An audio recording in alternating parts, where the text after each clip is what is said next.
tentang asas-asas bimbingan konseling keagamaan. Selamat menyaksikan.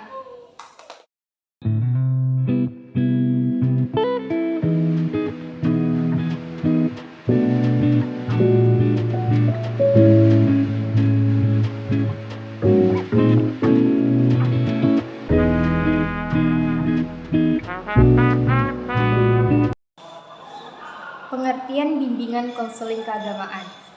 Samsul Munir Amin dalam bukunya Bimbingan dan Konseling Islam, menurutnya, bimbingan konseling Islam adalah suatu proses pemberian bantuan terarah, kontinu, dan sistematis kepada setiap individu agar dapat mengembangkan potensi atau fitrah beragama yang dimilikinya secara optimal dengan cara menginternalisasikan nilai-nilai yang terkandung di dalam Al-Quran dan hadis.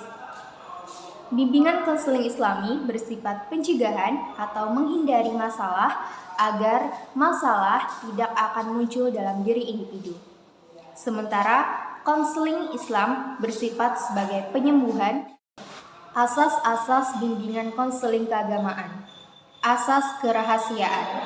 Asas kerahasiaan adalah asas yang mewajibkan konselor untuk merahasiakan semua data dan keterangan tentang peserta didik atau klien yang merupakan orang yang diberi pelayanan konseling agar data-data tersebut tidak diketahui oleh pihak ketiga. Yang kedua, asas kesukarelaan. Asas kesukarelaan adalah asas yang mengutamakan kesukarelaan klien atau peserta didik dalam mengikuti konseling. Peserta didik diharapkan secara sukarela menyampaikan permasalahan yang dihadapinya, dan apabila peserta didik datang ke bimbingan konseling atas kiriman pihak lain, maka konselor wajib memberikan pemahaman tentang pengembangan rasa sukarela terhadap peserta didik. Yang ketiga, asas keterbukaan. Asas keterbukaan adalah asas yang ditujukan kepada peserta didik khususnya untuk bersikap kooperatif dalam mengikuti layanan bimbingan konseling dengan menyampaikan segala permasalahan secara jujur, terbuka, dan tidak berpura-pura.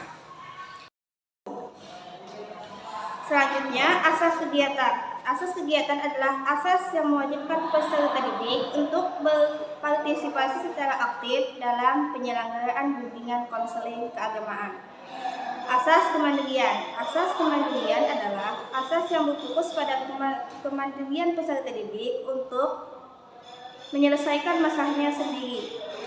Selanjutnya, asas kekinian. Asas kekinian adalah asas yang mewajibkan konselor untuk memberikan solusi yang kekinian dan tidak membedakan masalah sekarang dan masalah yang ada di masa lampau. Selanjutnya, asas kedinamisan. Asas kedinamisan adalah asas yang mengharuskan konselor untuk memberikan solusi bimbingan yang dapat mengubah peserta didik menjadi lebih baik dari waktu ke waktu.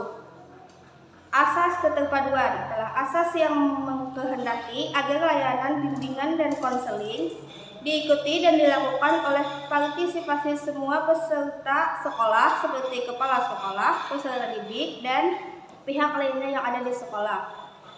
Asas kenormatifan adalah asas yang mewajibkan seluruh layanan dan kegiatan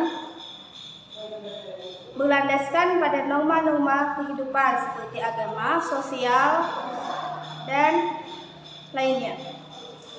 Selanjutnya, asas keahlian adalah asas yang mengharuskan konselor untuk benar-benar profesional dalam bidangnya. Asas alih tangan kasus adalah asas yang memberikan kemudahan kepada peserta didik untuk memilih konselornya atau berpindah dari konselor satu ke konselor lain yang mereka anggap tidak cocok dengan dirinya. Selanjutnya, asas tutur handayani. Asas tutur handayani adalah asas yang menghendaki pelayanan bimbingan konseling dapat memberikan suasana yang mengayomi atau memberikan rasa aman, mengembangkan keteladanan, memberikan kesempatan seluas-luasnya kepada peserta didik untuk maju. Artinya, sekolah sebagai wadah bagi peserta didik agar dapat berkembang dengan maksimal dengan dorongan dan bantuan dari pihak sekolah dengan memberikan bimbingan dan lingkungan perkembangan yang mendukung kemajuan peserta didik. Bentuk-bentuk pelanggaran asas-asas bimbingan konseling keagamaan.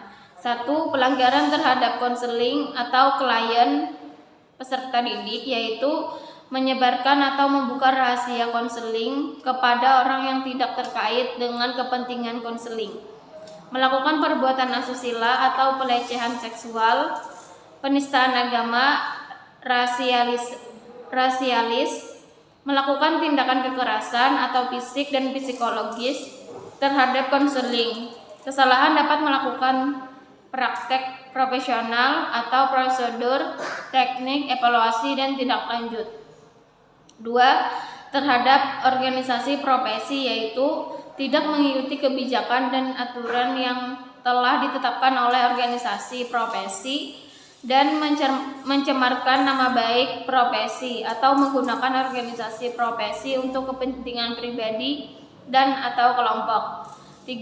Terhadap rekan sejawat dan profesi lain yang terkait, yaitu melakukan tindakan yang menimbulkan konflik atau penghinaan, penolak untuk bekerja sama, sikap arogan, dan melakukan referral terhadap pihak yang tidak memiliki keahlian sesuai dengan masalah konseling. Pemenuhan asas-asas bimbingan konseling keagamaan. 1. Konselor wajib terus-menerus mengembangkan dan menguasai dirinya. 2.